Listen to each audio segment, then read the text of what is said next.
Same beige തന്നെ ഒരു ബേസിലോട്ട് വായിച്ചിരിക്കുക. ആ സെയിം സ്കെയിൽ തന്നെ അതിൻ്റെ താഴത്തെ റേഞ്ചാണ്.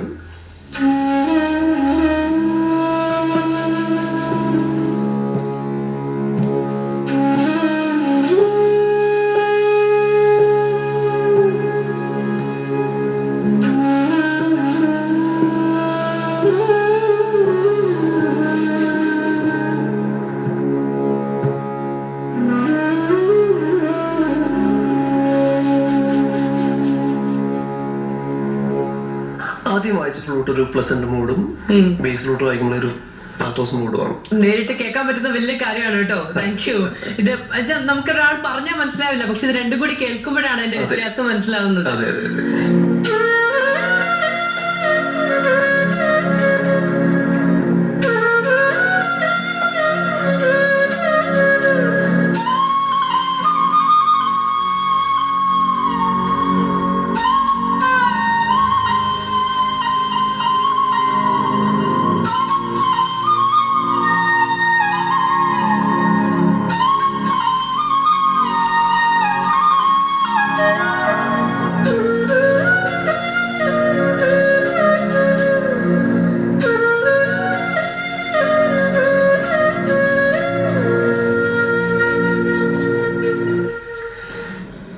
എത്ര വയസ്സ് തൊട്ട് ഫ്ലൂട്ട് വായിച്ചു തുടങ്ങി? എന്റെ 5ാം ക്ലാസ്സിൽ തൊട്ട് ഇങ്ങനെ വായിച്ചു തുടങ്ങി. എങ്ങനെയായിരുന്നു തുടക്കം? ചേട്ടൻ വല്യച്ഛൻ വായിക്കുന്നത് കേട്ടിട്ടാണ് ഇതിലേക്ക് താല്പര്യം. എല്ലാവർക്കും ഒരു കുടുംബപശ്ചാത്തലം ഉണ്ട് അല്ലേ?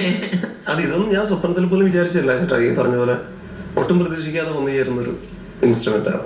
പിന്നെ അത് പഠിക്കാൻ പോവാണ്. എങ്ങനെയായിരുന്നു എന്റെ ഡെവലപ്മെന്റ്? തൊട്ടടുത്ത് തന്നെ ഒരു കൊച്ചിൻ ക്ലാസ് ഒരു ഓർക്കസ്ട്ര ഉണ്ടായിരുന്നു. അവിടെ സൺബ്രൈറ്റ് മാസ്റ്റർ ക്ലാസ് എടുക്കുന്നുണ്ടായിരുന്നു. ചേട്ടൻ അവിടെ പഠിച്ചിരുന്നത്. അങ്ങനെ അവിടെ ജസ്റ്റ് ഒരു 3 മാസം പഠിച്ചു. പിന്നെ ചെറുതായിട്ട് പാട്ടൊക്കെ വായിച്ചു തുടങ്ങി. 3 മാസം പഠിച്ചു. നമുക്കൊരു ഫാസ്റ്റ് നമ്പർ നോക്കിയാലോ? പിന്നെന്താ.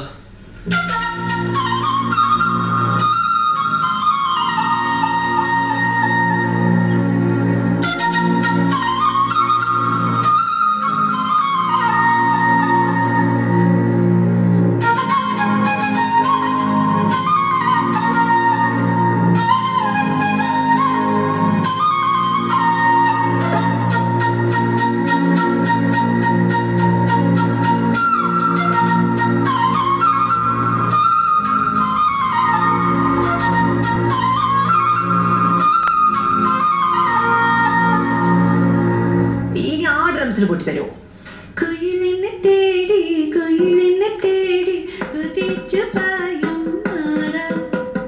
കുയിലിനെ തേടി കുയിലിനെ തേടി കുതിച്ചു പായും മാറാം. പട്ടുകുപ്പായക്കാരാ പട്ടുകുപ്പായക്കാരാ നിന്നോട് ഞാനൊരു കിന്നാരം ചോദിക്കാം. ഞാനൊരു കിന്നാരം ചോദിക്കാം.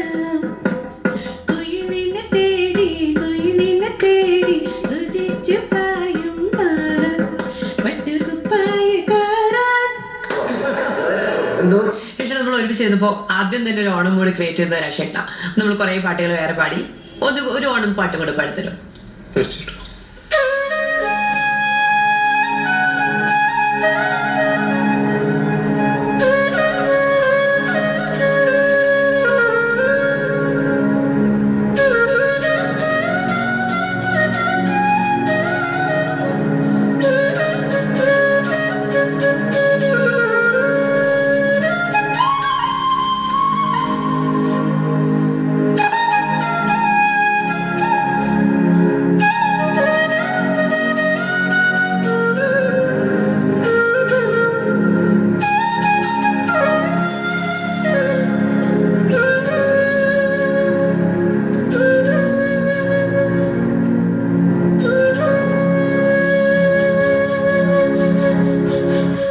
ഒരു പാട്ട് ചോദിച്ചപ്പോ